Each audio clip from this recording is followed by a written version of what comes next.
Welcome back to the Herbalist Hour. Today, I'm really excited to have on Dr. Kevin Spellman. Welcome to the show, Kevin. Thanks, Mason. It's really good to be here, and I'm excited to see where we go. Welcome to the Herbalist Hour. This is where community gather, merging the power of people and the flowers, the sweet and the bitter to the salty, the sour. Umami, it's time for the Herbalist Hour. I had a lot of fun writing questions for this episode. And just to kind of start things off, Kevin, not to like brown nose too much, but you and Dr. Jillian Stansberry, whenever I take your classes at various herbalism events, I want to say I glean about 10% of the content because a lot of it just goes right over my head. And now, granted, I'm not like a professional herbalist per se, but it just kind of shows your level of expertise and who you're actually speaking to. But so I started feeling quasi intimidated to have this conversation. But then I was like, Kevin's a chill guy. He's just a guy. So I'm excited to get to know you a little bit more. And I don't know if you have any thoughts on that.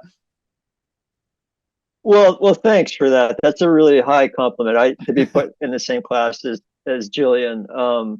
She's one of my favorite naturopaths on the planet. I think her and Mary Bove just have really had a lifetime of clinical experience, and we should be paying very closely to their writings and to their lectures and to what they say. Amen. And actually, yeah. So I've seen your lectures at, I want to say it was the Northwest Herbal Symposium, where I was also first introduced to Dr. Mary Bove, and I've been emailing back and forth with her a little bit. So she's going to be on the show here in the coming months. Very excited to reconnect with her as well. But why don't we kick things off getting to know what were you like as a kiddo? Trouble. What was I like as a kid? Well, I guess I was. That's a really good question. I guess I was pretty quiet and scared, honestly. I was raised by some parents, especially a mother that was afraid of the world, and she kind of passed that on to me, and I had to break out of that, and I broke out of that in my adolescence, as most kids do when they start rebelling from their parents. But I was studious and quiet and afraid of the world. Well, as I was mentioning pre-show, I was watching one of your lectures that you were teaching at an Ayurvedic resort of some sort, and you were talking about how there was some sort of experiment on mice where if they're growing up in a dangerous environment, we could look at that as a bad thing. But then you were saying it also could be a good thing in the sense that, well, this is what I took away from it, in the sense that it helped kind of prepare you, fortify you for the dangers of the world. Is that kind of how you see your childhood? Well, that's that's an interesting way to put it. There is really interesting research where there's epigenetic changes in gene expression due to early upbringing. So people that are raised in, for example, fearful environments, or for example, what's going on the planet now, people who are raised in environments where bombs are killing people, and there's brutality around weapons, the use of weapons and whatnot, that really changes the potential for a child to be able to fully integrate and relax into their environment. Now, that's the potentially negative side. The potentially net positive side is that those people are more likely to survive because they're on alert than people that have never had any trouble in their life and think that everybody's trustworthy. And there's advantages to both sides there. I'm not saying one is right or wrong, but we certainly have to be aware that our early upbringings really do affect us. And we can come out of that, but it takes time and it takes work. And it's not a quick fix. It's not seeing a counselor 3 times and being done. Right. It might be a lifetime of therapy, and it also might be a number of entheogenic experiences. Who knows what it is, but it's going to depend on the person. But that's a really interesting question. So did my life prepare me for that? Well, I really, that fearful environment that I grew up in, I guess maybe I came out of it because I think I've been in, at this point, about 36 countries, and I've worked in probably half a dozen countries, and done quite a lot of traveling. And I my mother, I remember being so incredibly alarmed when I told her I was hitchhiking down into Mexico. And she said, well, just give me the places you're going to stay. And I said, I don't know where I'm going to stay. Freestyle. And she said, whoa, no way. Yeah, absolutely. I want to say I had quasi rough upbringing at various points in my life. And I also, at the same token, I know it's helped me out a lot. It's given me strengths that I might not have had otherwise. And I also wouldn't want to trade places with anybody.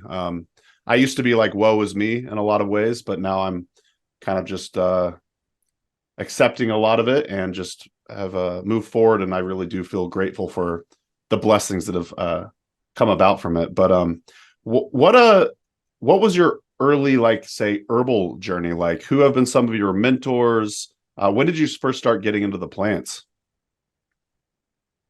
So, well, let me take a step back from that and just say, when did I start questioning this system of medicine? And that happened really early for me. I remember being like, I have a slight scoliosis in my spine, and I grew up with a lot of back pain. And I remember complaining to my father about it, and he finally took me to an orthopedic doc. And the doc barely looked at my back, didn't catch the scoliosis, touched me twice in various spots, very gently, not really anything to elicit any sort of a response. And he said, "Oh, it's probably fine. Just take aspirin." And that moment right there, I was like, "Whoa, this is really messed up. Like, this is not." He obviously didn't hear me. This has been going on for my whole childhood, and yeah. So I think that's when I started mistrusting the system. From there, I started getting into yoga and reading as much nutrition as I could get my hands on. And remember, this was the days before the internet. If any of you out there remember that. Absolutely. I remember that. But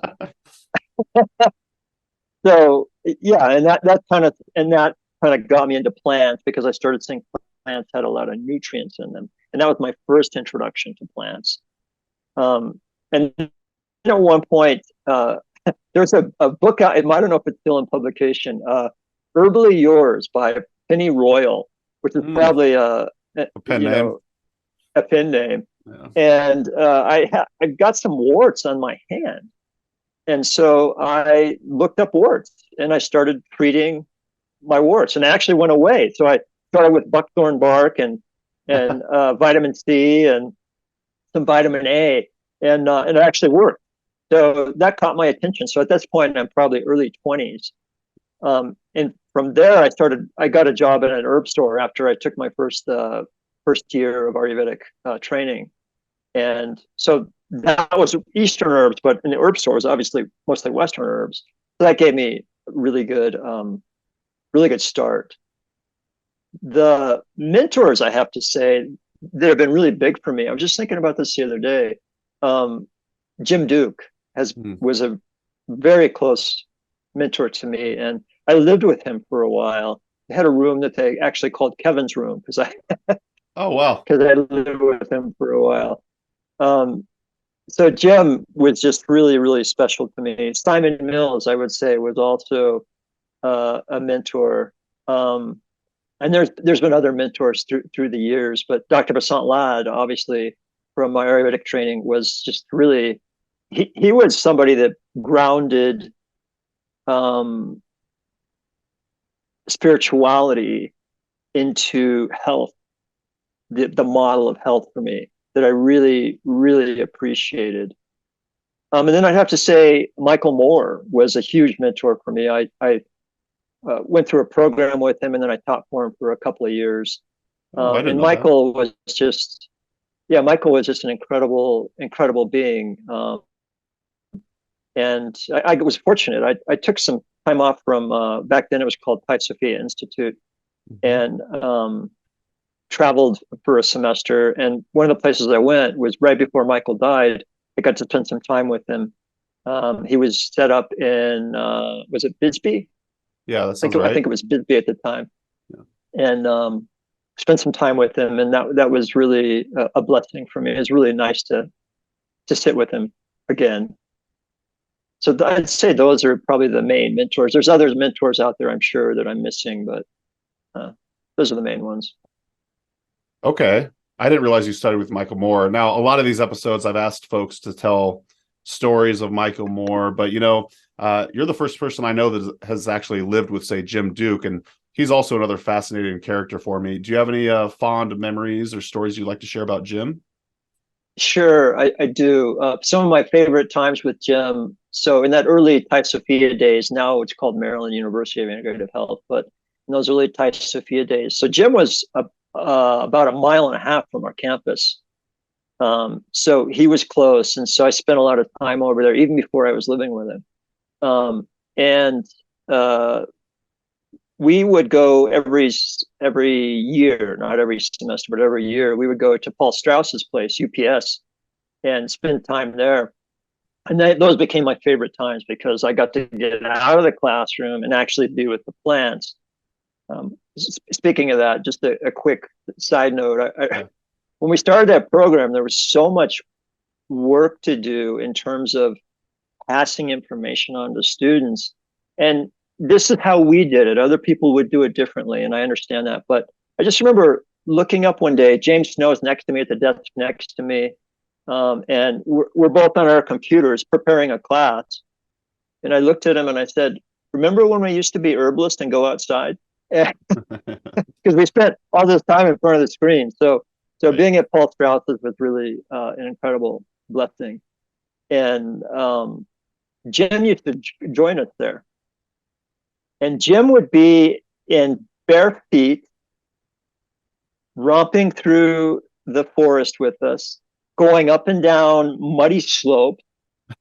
And that was, he loved to be barefoot because he basically had neurology in his legs, and it was the only way he could feel the earth. Wow. It gave him more sensation. So that was how he kept his balance, was actually not having shoes on. And it could be raining out there and be cold, and Jim was in bare feet. What a badass. I love it. He really was. All right. Well, so we got a little background on you, on your childhood, your journey to becoming an herbalist. What do you do now? I feel like you wear a lot of different hats. I like to know about the Spellman Report as well, but what do you do currently as an herbalist? So I do a number of things. The two main things that I do at this point is I still see clients, patients, whatever you want to call them. And don't get me into the politics of that, but I really like helping people. So I faded away for a while during my PhD process. I faded away from that because I just had too much on my plate. But just in the last couple of years, it's slowly and steadily grown, even though I haven't sought it out. And I'm actually considering going back to full-time clinical work at this point. So that's one thing I do. But where I actually am able to make a living, because I don't see enough patients to do that, is I work for the industry. So I do a lot of product development, do a lot of formulation. I've probably got over 100 formulations out there on shelves. Wow. I've got three formula patents at this point as well. And I really enjoy product development. I'm starting to do more and more sourcing. But basically, I've done everything from analytical interpretation of analytical results. I just wrote a safety dossier for a cannabis company in Missouri that the Division of Cannabis Regulation in Missouri basically pulled all their products saying they were public health safety issues. And I went through all the data that I could get and interviewed a bunch of people around this. And sure enough, there was no real reason. That there was a big misunderstanding about the people running the Division of Cannabis Regulation. And so after that safety dossier, they got 80% of they had literally millions of dollars of product recalled or on hold. And after that safety dossier, the Missouri Division of Cannabis Regulation folded, and they got 80% of their products back on the shelf. So that was really rewarding to see. But yeah, I basically help companies at this point, whatever it is. Would you call that like a consultant? I want to say when I was chatting with you at the Northwest Herb Symposium, yeah, that's primarily what you were doing as a consultant for other. Are you able to share which companies you've worked for, or what, say, formulas might be out there on the shelves? And if not, that's totally fine. But I want to say a lot of times when I ask herbalists if they have any like business advice for the aspiring herbal entrepreneur, a lot of times they'll say niche down, find what it is that is one of your strengths, and just really niche down in the herbal community in that way. And I feel like this is kind of an under recommended path, is becoming, like, say, a consultant or a product developer for various companies. First of all, yeah, are you able to share like how you go about doing that, or who you work with? Sure. I can mention some names. I mean, it's been everything from really small companies, small cannabis startups, and don't get me started on cannabis startups. Just if you're going to work for a cannabis startup, do not just take stock. Definitely get paid, and make your payment up front before you do your work.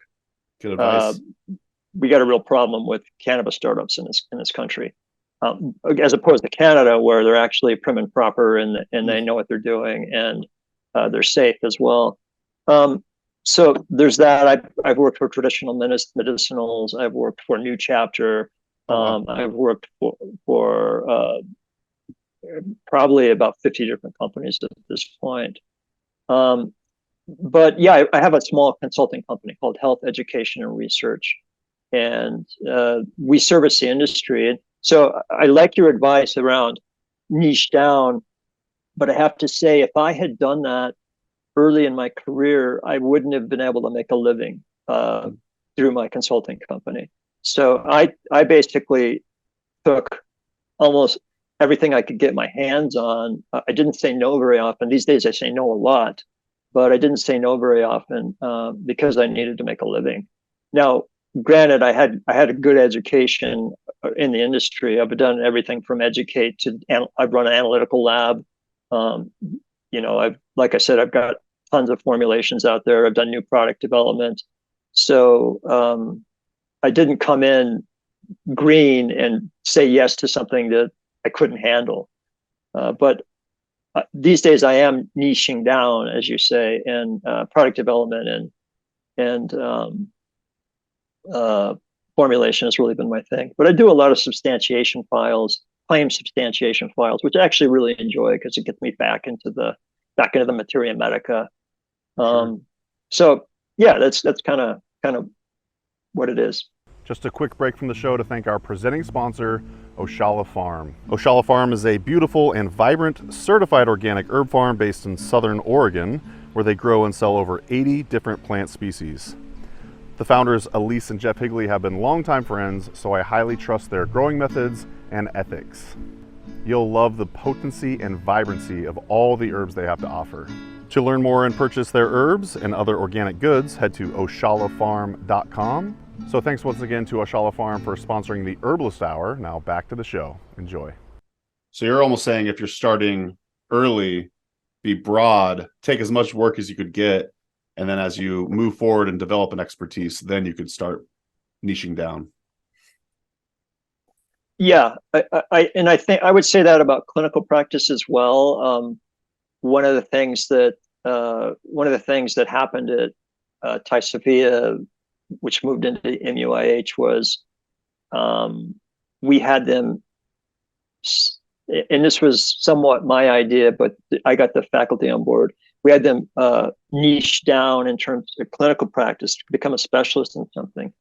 And now when I look back at that, I think it was too soon for them to niche down, because you don't know what you don't know in terms of other conditions. And you really want to be able, as an herbalist, you really want to be able to be family practice. You really want to be more like a internist rather than a specialist.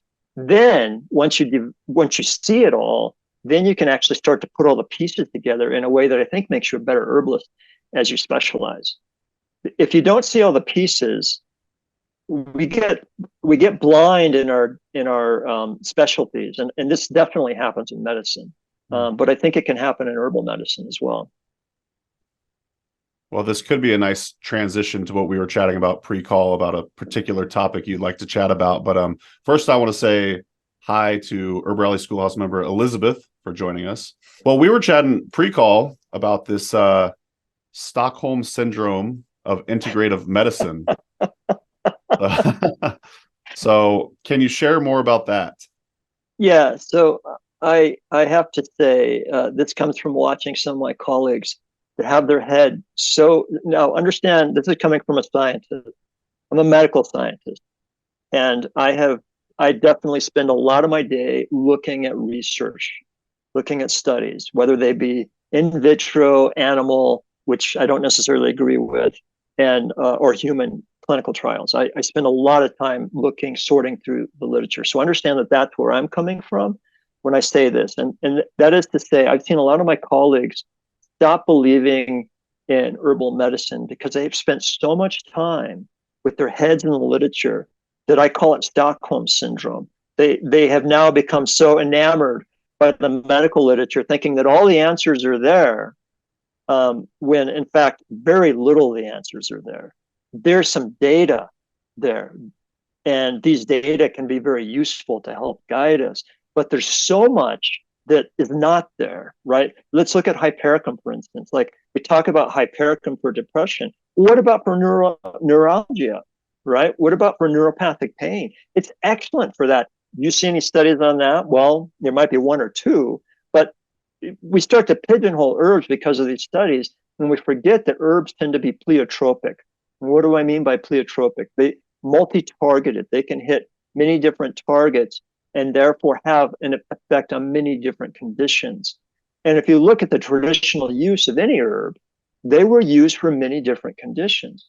The medical research tends to pigeonhole it, and that's useful for that condition. But remember, there's so much more to herbs than one condition. When you say colleagues, are you saying these colleagues of yours are herbalists, or are they more in the science field? Or I would say that they at one point called themselves herbalists. Gotcha. And then lost their way, the way I see it. And maybe that's their path, and that maybe they're happy there, and that's fine.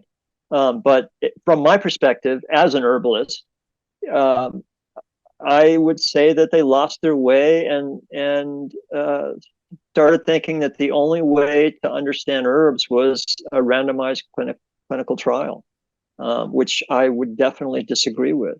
Is it useful? Absolutely. But also, I mean, here's a problem with randomized clinical trials. It's like you've got two groups, maybe three groups, maybe you're doing dose dependent, whatever. You've got just a few groups. All the people basically make up the same type of person with a condition or a problem of some sort.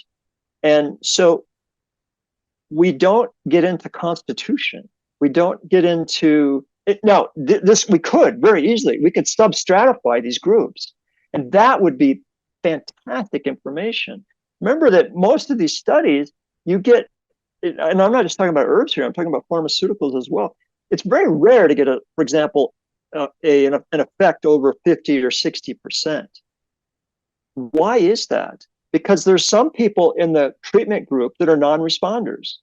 And these non-responders may have a particular genotype or epigenetic genome or Ayurvedic constitution or yin yang, however you want to classify it.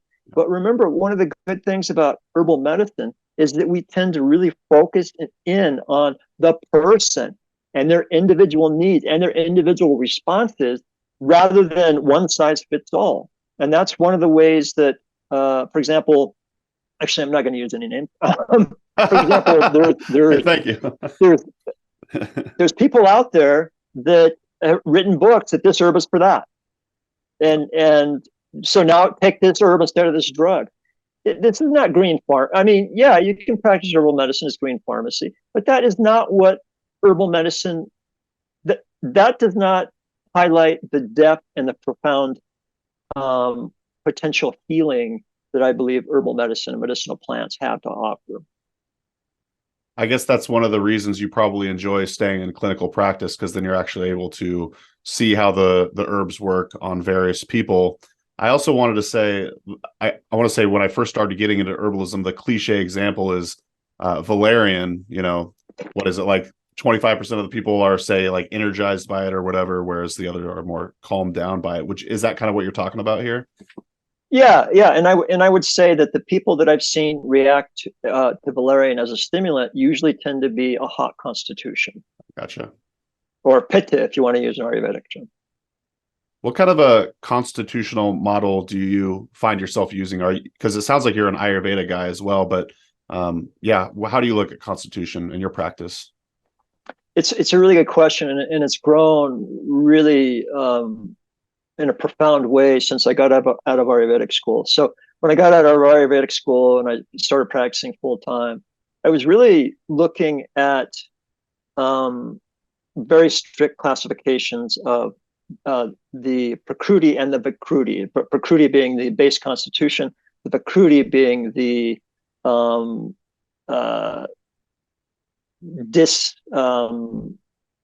dysfunctional energy there. And so I really kind of held to that. And I used to hand out lists that these foods are good for your Vata condition and these foods are not, good for your Vata condition.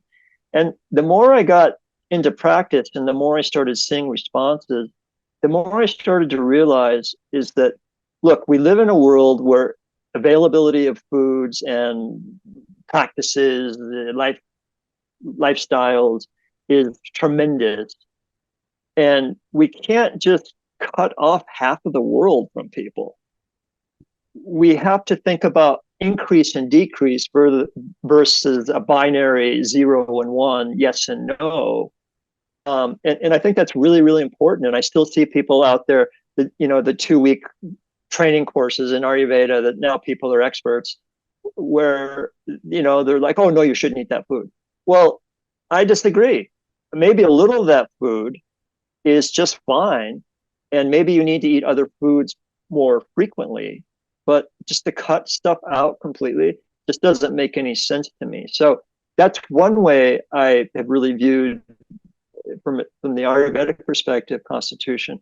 But the other way, people have been writing about constitution for centuries, literally. And in Western world, I mean, so actually Ayurveda and Chinese medicine go back thousands and thousands of years, right? But to look at Western medicine, there's been this sense of constitution for a really long time. And it got basically put to bed in the 40s, in the 1940s, when penicillin came out. And actually, I think that was the 50s. But in any event, when drugs started becoming stronger and stronger, it was now chemical reliance rather than subtleties. Doctors eventually stopped doing physical exams and really stopped interacting with the patient versus these are the symptoms and this is the drug I'm going to give you, which pharma loves, by the way. Sure. They're laughing all the way to the bank. Right. Yeah. So I just really think that, and in fact, I hope that there's a paper in me that I really want to write about constitution that is so deeply entwined in my head, or I should even say entangled in my head, that I don't know that I'll ever be able to get it out on paper. But I do think that there's a lot of different models.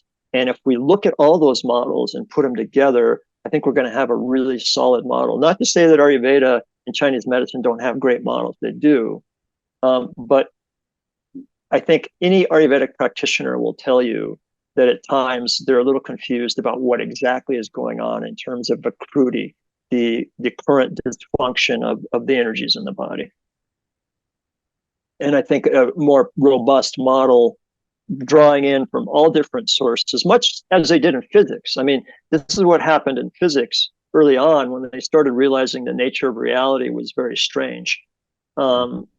They used something called a bootstrap model, where they took, a part of one theory and part of another theory to make a whole and better theory. And I think that's exactly what needs to happen with integrative medicine in general, but definitely around constitution. You were mentioning you might write this article someday. Is that where you would publish it, say in the Spellman Report? Is that what the Spellman Report is? Is like a collection of the articles that you're writing?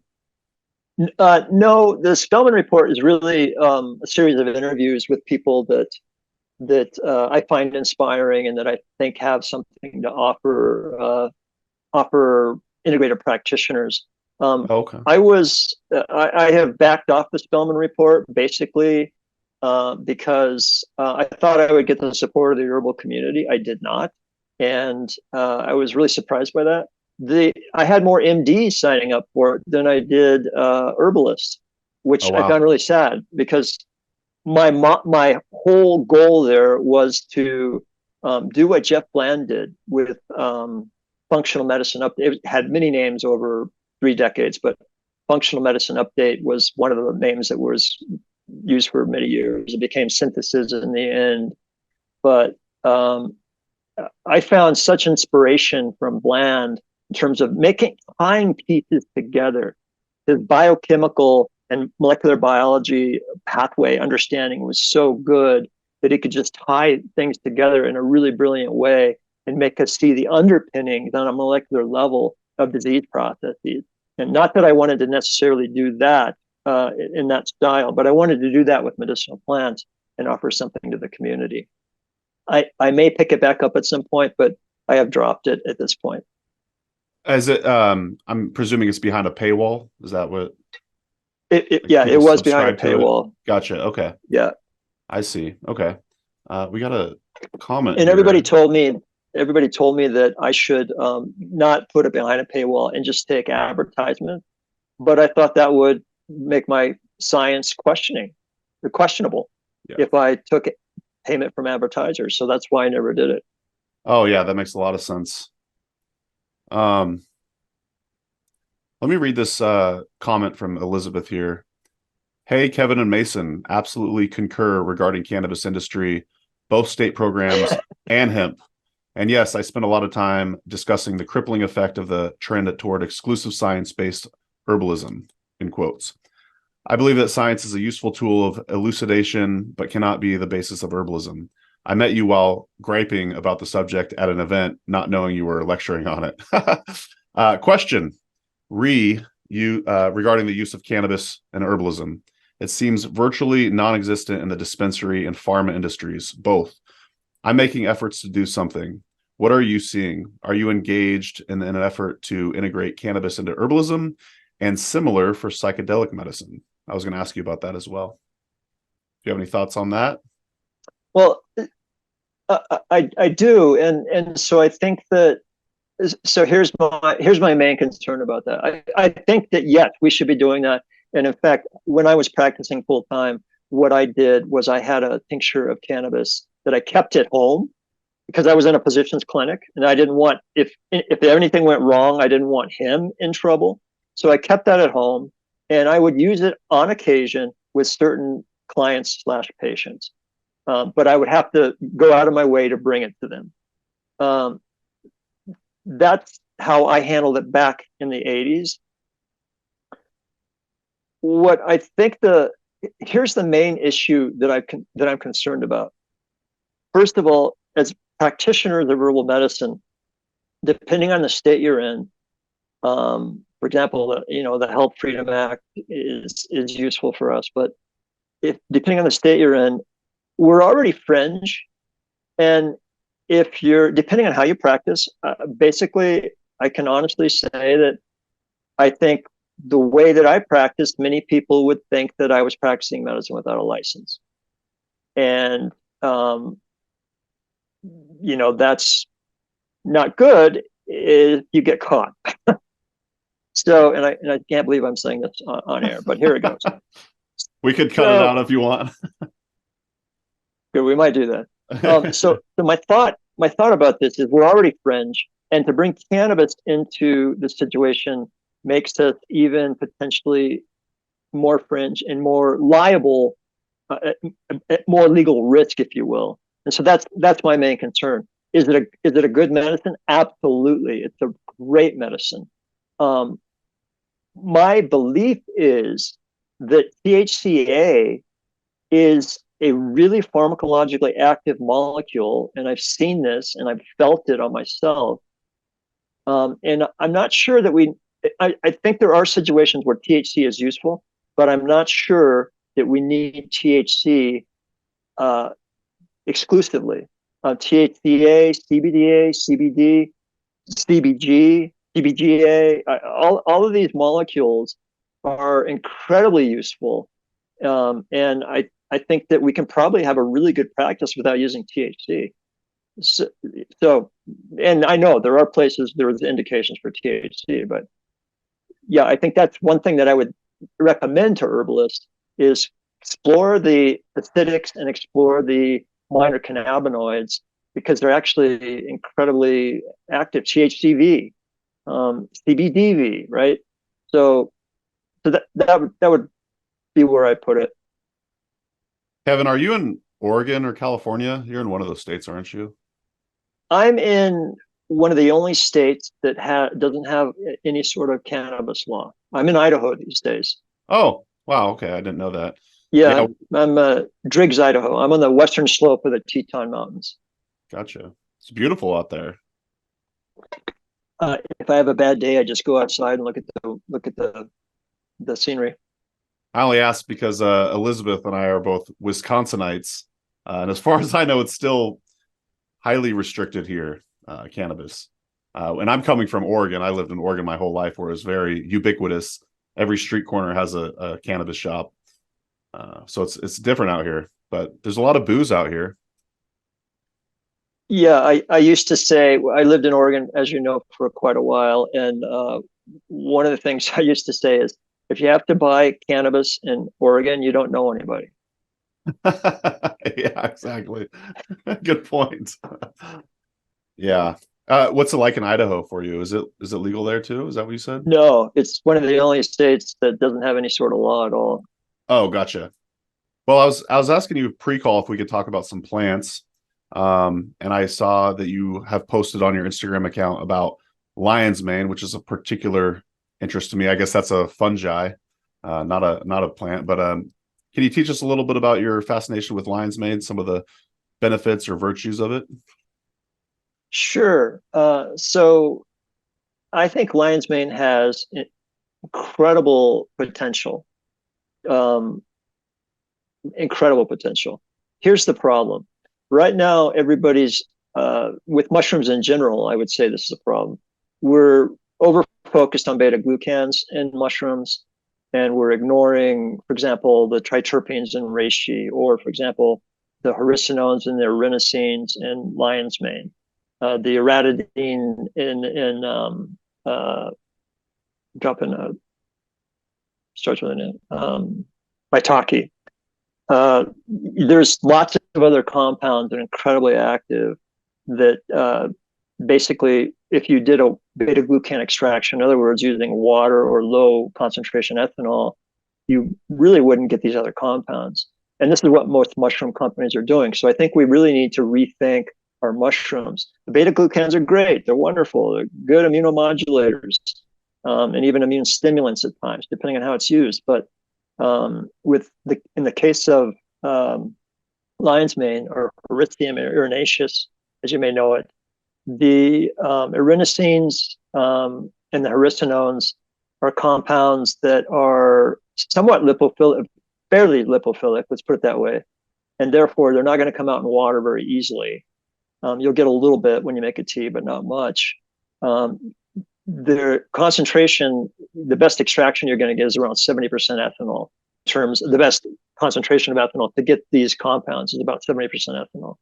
And they're in low concentrations. Now, everybody that I know in the industry that has mushroom experience will tell you a story about, and this isn't the same story, they're different people, but let me just give you an example. An older man that was really active, and now he's going into dementia, and he doesn't know who anybody is, and he spends a lot of time in his bed, and he's not necessarily easy to deal with. And then they started giving him lion's mane, and after 2 months, suddenly he was just fine and could have a conversation with people. And he seemed to be, the dementia seemed to be mostly gone. He was still forgetful, but he wasn't demented. This is a really common experience with people with the use of hericenones and iridescence. And I think that there's a potential to do the proper extraction where you concentrate those compounds and turn that 2 or 3 months into use of lion's mane into maybe a couple of weeks, where you can affect really serious change in somebody who's in early Alzheimer's disease. That's my belief. I could be wrong, but I really believe that mushrooms, lion's mane mushroom, hericenones and iridescence can do that. And by the way, the iridescence are found mostly in the mycelia, and the hericenones are found mostly in the fruiting body. So this is one of the only examples I use where I'm usually a fruiting body guy with mushrooms. And this is the only time that I would actually say we really want both the mycelia and the sporocarp. What about just eating the lion's mane as food? Are you still going to get all of those benefits, do you think? You're still going to get them all, yeah. But remember, these compounds are there in very low concentrations. Now, if you're just a little forgetful, I think that's fine. But if we're really dealing with, and this is why I think it's got so much potential, I really believe that lion's mane has the potential to offer something to Alzheimer's patients that basically our pharmacological endeavors into treating Alzheimer's disease have really come up empty. There's been over 400 drugs that they've tried that have all failed. So I think this is, and I'm not saying we turn it into a drug, but I'm saying that if we make the right extraction of this, we could actually maybe have a potential impact on early Alzheimer's disease. Do you take lion's mane tonically, or if not, are there herbs that you're taking for your general health on a regular basis? Oh yeah. Oh my God. I use a lot of herbs. Yeah, I do. I use quite a lot of stuff, and I use some nutraceuticals as well. As I started formulating maybe 20 years ago, I slowly found my way into some nutraceuticals besides just medicinal plants. But yeah, I'm a big fan of lion's mane. Sadly, I'm a big fan of reishi. I'm a big fan of cordyceps. But sadly, in my early 40s, I developed after using very large amounts of reishi to keep me going, when I was working full time and teaching and going through a rigorous biochemistry degree in my undergrad, this is what I think happened. I had leaky gut to the point where I developed an allergy to all mushrooms. Yeah. So now I use them, but I have to be careful about how I use them. I'm very selective about how I use them. I can't just take a mushroom product off the shelf because I'm going to have a pretty bad reaction. It's not an IgE response, but it is a technically it'd probably be called a hypersensitivity. What are some non-herbal supplements that you recommend to your clients? Like I'm thinking, like my teacher Howie Brownstein, I feel like he constantly is recommending magnesium. I'm just kind of curious if you have any non-herbal recommendations. Yeah, magnesium is interesting, and if you're from the school of Paul Bergner, you're going to take loads of magnesium. And it's useful. There's no doubt about it. Over something like 80 different enzyme systems that it works as a cofactor in. Yeah, it's important, and most people don't get enough. It's true. And if you've got restless leg syndrome, try magnesium before you go to a drug. It may work brilliantly for you. It may not. If you get a lot of spasms, try magnesium. My brother-in-law, who doesn't believe in any of this crap, that's what he would call it. I made him a believer by giving him magnesium. He used to get really bad cramps, really painful. And I said, Mike, why don't you just try some magnesium? And he couldn't believe how well it worked. It's pretty essential. Yeah. What were you saying? Yeah. 5 years later, I walked into his, I was visiting him in Colorado, and I walked into his bathroom, and there was his magnesium, unfortunately not covered, just an open bottle, but nonetheless, he definitely was still taking his magnesium. I'm a big fan of acetyl L-carnitine. That is a really interesting compound, and sure, it transports fat across the mitochondrial membrane. Yeah, that's interesting, but it seems to have some really interesting effects on neurodegeneration, and that's what I'm now, being an older human. That's one of the things I'm really paying attention to. So, acetyl L-carnitine is really, really interesting. Here's a trick. If you're flying a lot across the pond, if you're going into time zones that are drastically different, acetyl L-carnitine, if you use it properly, will help you. Now, this is no excuse to not have sleep. You've got to have sleep. It's one of the fundamental pieces in lifestyle that makes a huge difference in terms of our longevity. But if you can't get a good night's sleep, and you take 500 to 1,000 milligrams of acetyl L-carnitine in the morning, it will help correct the deficits that you'll experience due to a lack of sleep. There's been studies that show that people that get like 6 hours or less of sleep are basically, when they're driving, are basically the same as a drunk. Oh, I believe it. So, and especially as you age, it gets more and more important. So, acetyl L-carnitine is great that way. I use it a lot to integrate into new time zones, especially when you don't want to go to sleep. You want to stay up that day, right? You get to London or whatever it is, and if you go to sleep, you're going to totally screw yourself. So to stay up during that day, you use acetyl L-carnitine, and you're functional. Then you can go to sleep. Get back on the schedule. Since we're talking about sleep, I have to ask. I always say sleep is like the number one pillar of health, and I actually don't know if I have any sort of way to back that up, but I'm just kind of curious from your perspective, if you were to rank sleep, exercise, and nutrition in order of importance for general overall health, what would you say? Oh boy, that's really tough. God, it's hard for me to put one of those as number one. Right. But you have to for this exercise. Okay. I think I would probably say exercise, sleep, and then nutrition. And believe me, I'm really a nutrition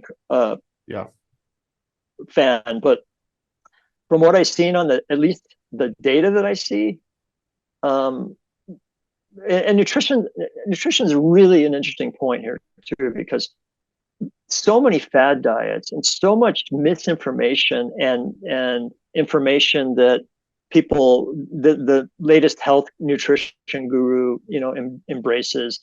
Just look at the history of humans and what they've survived on. And we can survive on almost anything. It's not necessarily optimal, but we can survive on almost anything. And as long as it's whole food, right? So carbohydrates aren't necessarily bad. Protein's not necessarily bad. Fats aren't necessarily bad. Our ancestors have been surviving on this for literally millions of years. Yeah. We need to rethink how close-minded we tend to be about other types of nutritional plans. Yeah. Yeah, I asked because I have an older loved one in my family, and I would say their diet is pretty poor, but they'll lift weights on occasion and they get great sleep. And I got to say they're like super healthy and happy from my perspective. So yeah. Yeah, sleep. Check out Matthew Walker if you really want to get into the sleep scene Totally. And understand it better. Matthew Walker's done a lot of nice work on it. He's got a recent book that's worth checking out. He ranks it as number one. Other people rank exercise as number one. To me, it's really hard to make a difference between exercise and sleep. Yeah, agreed. If there was a drug that could do what exercise does, would, pharma, everybody would be on it. Let me just put it that way. But there will never be a drug that can do that. No. Elizabeth is asking if you have any favorite herbal and supplement nootropics, and any thoughts on phosphatidylglycerine. Phosphatidylglycerine or choline? Phosphatidylglycerine. Oh, phosphatidylserine. Okay. Elizabeth is on your level, so yeah. So phosphatidylserine. Phosphatidylserine is really interesting, and I think it's useful. In terms of my own experience, I can tell you that I don't notice it as much as I do acetyl L-carnitine as a nootropic. And thank you for saying nootropic and not nootropic. Yeah. There's this whole younger generation that's saying nootropic. Look in the frickin' dictionary. It's nootropic. Okay. So I said it correctly? I hope. You did. Okay, righteous. Mangaferine is also a pretty interesting compound in terms of nootropics. Worth exploring. I still think ginkgo, even though all the bad press it's gotten, I still think ginkgo is actually really, really useful. I think it makes a difference for people. I haven't heard any bad press recently on ginkgo. What's going on there? Well, it's just the so this is Jerry Cott's story. I'm going to tell Jerry Cott's story. So Jerry Cott used to be National Institute of Mental Health, used to run a lab there, and he's got just impeccable credentials. Came from a Nobel Prize winner's lab. The guy that discovered dopamine. I mean, Jerry's just really great, and he was one of the only people at NIH, or maybe the only person at the time at NIH that would take herbs seriously. So he set up a trial to study ginkgo, and he designed the trial. And then the way that NIH works, not just NIMH, but by the way, NIMH, sorry, is National Institutes of Mental Health, and NIH is National Institutes of Health. So, you know, if you're going to do a trial, it's got to go through a committee. The committee looked at this trial, and it came back, and they changed it so that it would fail. You can set up the way you design trials. This is what pharma does all the time. You can set it up so it's going to be positive, or you can set up going to be negative. Gary, knowing it had to go through this committee, set it up so it was neutral. It's like, this is a good, solid, rigorous design. If we see an effect, we see an effect. If we don't, we don't. But when it came back to him, they designed it so that it would fail. And Jerry quit over it. He left NIMH and went to FDA over it. So they did the trial, and it failed. So there you go. So that's everybody that's got Stockholm Syndrome around herbs believes that ginkgo doesn't really work. But you think it does? Oh yeah, I think it does. Yeah. Well, it's been used for millennia, I'd imagine. But the Chinese didn't actually use it for brain, for cognition. They used it more for lungs, and then the cognition effect or use is a newer use of ginkgo, much newer use of ginkgo. Gotcha. As I was mentioning pre-call, I was hoping you could tell the story of Linus Pauling not getting his dinner. I heard this in so I'll leave a link to this for the listener. There's a great lecture with you at an Ayurvedic resort, and you're going to tell a story here that you taught in that class as well. But so Linus Pauling is a hero to me for many reasons. He was basically didn't have a PhD. He was really scrappy and made his way into the sciences without a PhD, which is really not easy.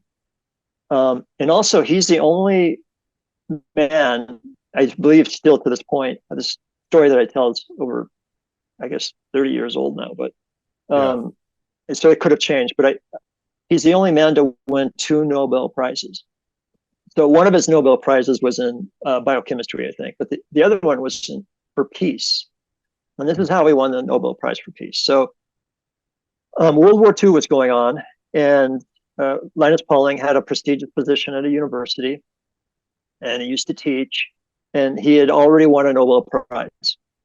And so one day he comes home, and his wife says to him, Linus, you're a smart man. You won a Nobel Prize.